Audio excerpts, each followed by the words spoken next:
Hello students, welcome to my channel educational galaxy.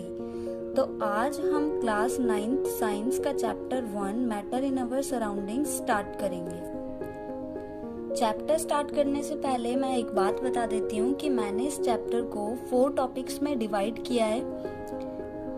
तो हमारा first topic है matter and characteristics of particles of matter, second topic है states of matter, third है change in states of matter and last fourth है evaporation. तो आज इस video में हम अपना फर्स्ट टॉपिक डिस्कस करेंगे which is matter and characteristics of particles of matter. So let's start.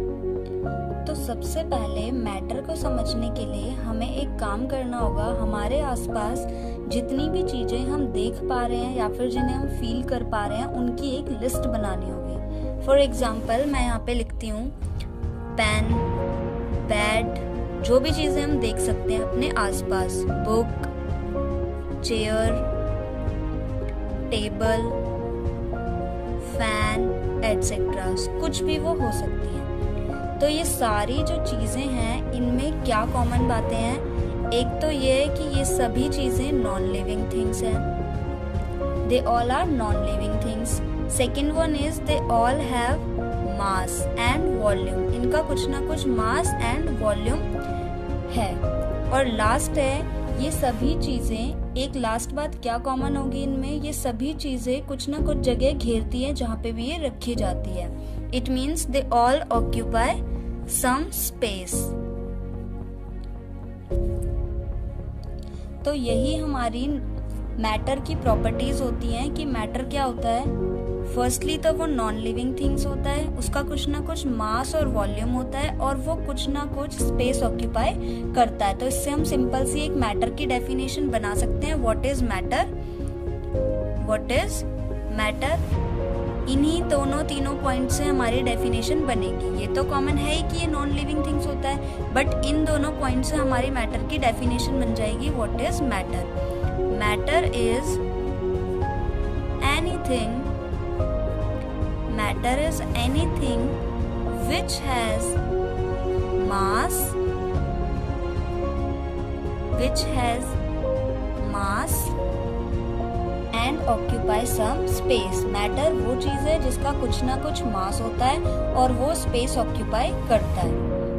अब जो भी हमारा मैटर होता है, फॉर एग्जाम्पल ये हमारा मैटर बना हुआ है, ये हमें पता है छोटी छोटी चीजों से मिलकर के बना होता है, छोटे छोटे पीसेस या फिर छोटे छोटे पार्टिकल्स से मिलकर के बना होता है। It means we can write matter is made up of small particles.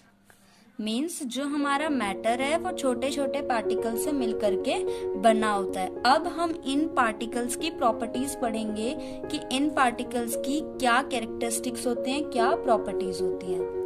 Characteristics of particles of matter. तो जो हमारे मैटर के पार्टिकल्स होते हैं उनकी सिंपल से 3 कैरेक्टरिस्टिक्स हैं जो बुक में भी दिए गए हैं और हमें भी 3 ही पढ़ने हैं। तो फर्स्ट जो है, particles of matter has space between them. Means जो मैटर के पार्टिकल्स होते हैं उनके बीच में थोड़ा थोड़ा स्पेस होता है, थोड़ी थोड़ी जगह खाली होती है। ये बात हम सिंपल एक एग्जांपल से समझ सकते हैं। Suppose we have a glass of water और हमने उसमें, हमारे पास वाटर है और हमने उसमें 1 स्पून सॉल्ट ऐड कर दिया। तो जो सॉल्ट के पार्टिकल्स हैं हमें पता है वो अच्छे से डिसॉल्व हो जाते हैं, किसमें? वाटर में। या दूसरा एग्जांपल लें, हमारे पास 1 ग्लास वाटर है और हमने उसमें 1 स्पून शुगर ऐड किया है और यहाँ पे हमारे पास वाटर था। तो जो शुगर के पार्टिकल्स हैं वो भी वाटर में अच्छे से ऐड हो जाते हैं। क्यों? क्योंकि जो सॉल्ट के पार्टिकल्स हैं उनके बीच में स्पेस है और जो वाटर के मॉलिक्यूल्स हैं उनके बीच में भी स्पेस है, इसलिए सॉल्ट एंड वाटर के मॉलिक्यूल्स आपस में अच्छे से डिसॉल्व हो जाते हैं। सेम शुगर के साथ भी होता है, लेकिन ऐसा सभी एग्जांपल्स में नहीं होता। अगर मैं बात करूं एक बुक की, तो बुक भी एक मैटर है, एंड पेन की, तो पेन भी एक मैटर है। अगर मैं इन दोनों को आपस में डिसॉल्व करने की कोशिश करूं तो क्या ये घुल जाएंगे? नहीं, ये तो आपस में डिसॉल्व होंगे ही नहीं। तो क्या इनके बीच में स्पेस नहीं है? नो, इनके बीच में भी स्पेस है लेकिन वो बहुत कम है, इसलिए वो आपस में डिसॉल्व नहीं हो पाते हैं। तो ये जो हमारी फर्स्ट प्रॉपर्टी है पार्टिकल्स ऑफ मैटर की, ये किसी किसी मैटर में ज्यादा होती है और किसी किसी में कम होती है। ऐसी हमारी सेकेंड और थर्ड प्रॉपर्टी भी अलग अलग मैटर पे डिफर करेगी।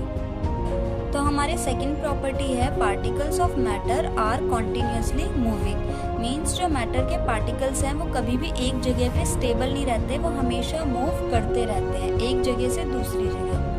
अब मूव तो भाई हम भी करते हैं, एक जगह से दूसरी जगह हम भी जाते हैं, लेकिन हमें पता है हमें एक जगह से दूसरी जगह जाने के लिए क्या चाहिए होती है, एनर्जी।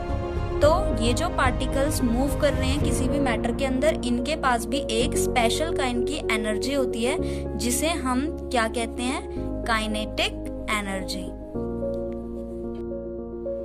Kinetic energy. अब जो काइनेटिक एनर्जी है ये कभी ज्यादा भी हो जाती है और कभी कम भी हो जाती है। तो ये ज्यादा और कम कैसे कैसे होती है? अगर हम टेम्परेचर को इंक्रीज कर दें तो काइनेटिक एनर्जी भी हमारी इंक्रीज हो जाती है। ये इसके डायरेक्टली प्रोपोर्शनल है। मींस टेम्परेचर इंक्रीज करेंगे तो काइनेटिक एनर्जी भी इंक्रीज हो जाएगी। अगर हम टेम्परेचर को डिक्रीज करें यानी कि कम करें तो काइनेटिक एनर्जी भी कम हो जाएगी। और काइनेटिक एनर्जी पे क्या डिपेंड करता है? Speed of particles of matter. तो टेम्परेचर इंक्रीज किया तो काइनेटिक एनर्जी भी इंक्रीज हो गई। काइनेटिक एनर्जी इंक्रीज हुई तो जो पार्टिकल्स की स्पीड है वो तेज तेज मूव करेंगे।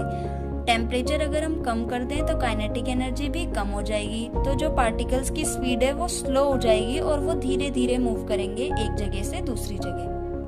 यहाँ पे एक बात और याद रखनी है कि जो पार्टिकल्स मूव करते हैं वो मैटर के अंदर ही मूव करते हैं। ऐसा नहीं है वो घूमने कहीं बाहर चले जाएंगे या मूव कर रहे हैं तो वो कहीं पड़ोसी के घर चले जाएं, नहीं, वो हमेशा मैटर के अंदर ही मूव करेंगे। अब थर्ड और लास्ट प्रॉपर्टी जो है हमारी पार्टिकल्स ऑफ मैटर की, वो है particles of matter attract each other. Means जो पार्टिकल्स ऑफ मैटर होते हैं वो हमेशा एक दूसरे को अट्रैक्ट करके रखते हैं और इसी अट्रैक्शन को कहते हैं फोर्स ऑफ अट्रैक्शन। मीन्स आकर्षण की क्षमता। अब जैसे हमने फर्स्ट प्रॉपर्टी में पढ़ा था कि जो स्पेस है पार्टिकल्स के बीच में वो किसी मैटर में ज्यादा होता है, किसी मैटर में कम होता है। सेम हमारी थर्ड प्रॉपर्टी, जो अट्रैक्ट करते हैं पार्टिकल्स एक दूसरे को, वो किसी मैटर में ज्यादा भी कर सकते हैं, वहीं दूसरे मैटर में कम भी कर सकते हैं। फॉर एग्जाम्पल अगर मैं एक स्टिक की बात करूं, हार्ड सी स्टिक तो नहीं बनी है, मान लो वुडन टेबल है ये हार्ड सा, इसको मैं अगर तोड़ने की बात करूं तो मैं इस पे पूरा फोर्स लगाऊंगी, नहीं टूट पाएगा ये। क्यों? क्योंकि इसके जो पार्टिकल्स हैं उनके बीच में फोर्स ऑफ अट्रैक्शन बहुत ज्यादा है। वहीं अगर मैं एक मैच स्टिक की बात करूं, माचिस की तिल्ली, तो इसको मैं इजीली तोड़ सकती हूँ। क्यों? क्योंकि इसमें जो पार्टिकल्स हैं उनके बीच में फोर्स ऑफ अट्रैक्शन बहुत कम है। तो अलग अलग मैटर में किसी में फोर्स ऑफ अट्रैक्शन ज्यादा भी होता है और किसी में कम भी होता है। तो बच्चों अब हम कुछ क्वेश्चंस देख लेते हैं गिव रीजन के, जिसमें हमें रीजन देना होगा कि ऐसा क्यों होता है, और ये एनसीईआरटी के ही क्वेश्चन है। तो फर्स्ट क्वेश्चन कह रहा है smell of hot food reaches several metres away but not of cold food, why? कि जब गरम गरम खाना बना होता है तो उसकी महक, उसकी खुशबू हमें बहुत दूर से भी आ जाती है, लेकिन वहीं जब खाना ठंडा होता है, मान लो ये ठंडा खाना है, तो इसकी स्मेल करने के लिए हमें पास जाना होता है, मतलब इसकी स्मेल दूर से नहीं आती। तो ऐसा क्यों होता है? तो इसमें तीनों कैरेक्टरिस्टिक्स में से कौन सा कैरेक्टरिस्टिक आएगा? Yes, particles of matter are continuously moving. Second property हमारी कि जो मैटर के पार्टिकल्स होते हैं वो कॉन्टिन्यूसली मूव करते रहते हैं। इसके साथ साथ एक बात ये कि गर्म खाने की स्मेल तो आ गई दूर तक, लेकिन ठंडे खाने की नहीं आई। ऐसा क्यों? भाई पार्टिकल्स तो दोनों के ही मूव करते होंगे ना।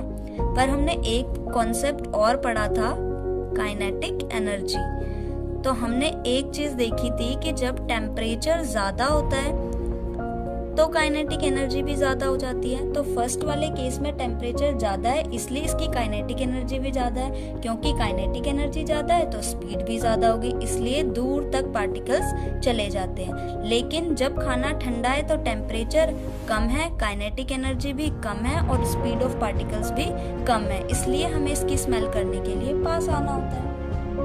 तो हम इसका आंसर सिंपल सा लिख सकते हैं, particles of matter are continuously moving and particles of matter of hot food has higher kinetic energy so their speed is also higher.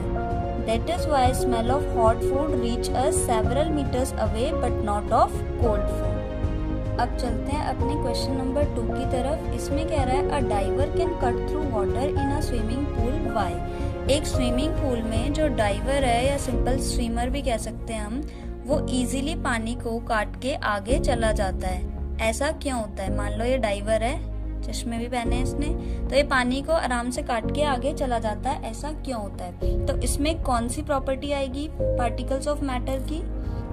Yes, property number 1, particles of matter have space between them. जो particles होते हैं matter के, उनके बीच में space होता है, तभी तो जो स्विमर है पानी में आराम से आगे चला जाता है। और इसमें एक और प्रॉपर्टी आएगी, property number 3, particles of matter attract each other. तो उसमें हमने एक चीज पढ़ी थी कि फोर्स ऑफ अट्रैक्शन होता है, कुछ मैटर में फोर्स ऑफ अट्रैक्शन कम होता है, कुछ में ज्यादा होता है। तो इस वाले केस में जो फोर्स ऑफ अट्रैक्शन है वो क्या होगा? कम होगा, लेस फोर्स ऑफ अट्रैक्शन। तो इस आंसर को भी हम सिंपली लिख सकते हैं, due to less force of attraction and space between particles of matter, a diver can cut through water easily in a swimming pool. एक क्वेश्चन और है बुक का, सिंपल सा है, what are characteristics of particles of matter. तो इन पे हमने गिव रीजन कर लिए, तो ये तीनों कैरेक्टरिस्टिक्स तो हमें याद हो ही गए होंगे। तो हमारे तीनों कैरेक्टरिस्टिक्स क्या है? First, particles of matter have space between them. Second, particles of matter are continuously moving. And last third one is particles of matter attract each other. तो ये तीनों ही हमें इस आंसर में लिख देने हैं। अब एक बार फटाफट से रिकैप्चुलेशन कर लेते हैं। आज हमने अपने फर्स्ट टॉपिक में क्या क्या पढ़ा? मैटर, फिर कैरेक्टरिस्टिक्स ऑफ मैटर जो कि थे particles of matter have space between them, particles of matter are continuously moving and particles of matter attract each other. Secondly हमने 2 गिव रीजंस किए, smell of hot food reaches several metres away but not of cold food. And second, a diver can cut through water in a swimming pool. तो आज का topic हमारा complete हुआ। Next video में हम topic 2 start करेंगे which is states of matter. तो तब तक इसी को पढ़ते रहो। Bye bye.